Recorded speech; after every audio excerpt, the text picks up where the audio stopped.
Finally po, nagsisimula na po kami sa ating parsonage mga kaibigan. Ito po yung na-collapse namin.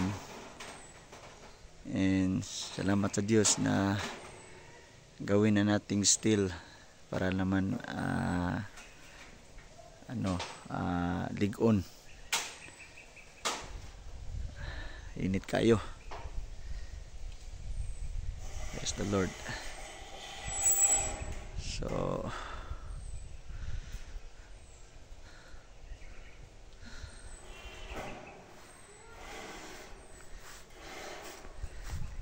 praise the Lord.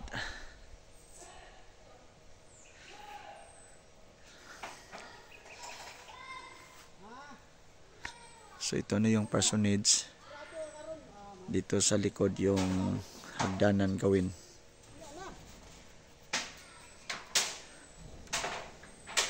So ang aming next na ipanalangin ay ang aming roof. Praise the Lord. Matatapos na to very soon, God willing.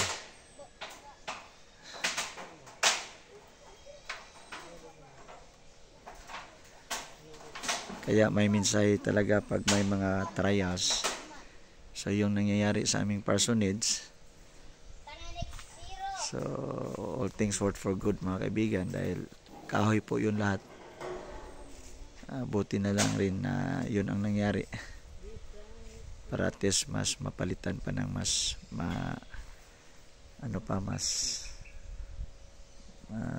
anong tawag nito, ligon pa siya.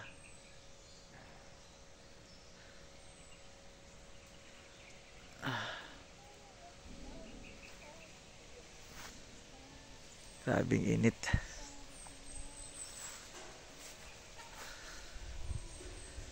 Hallelujah. Thank you, Lord.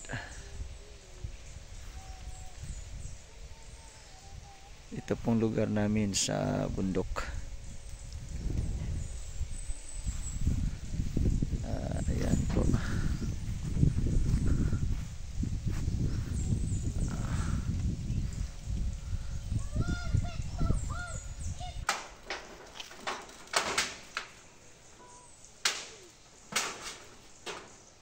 Hallelujah.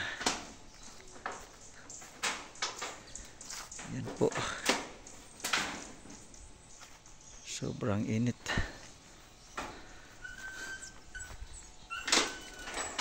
Thank you, Lord.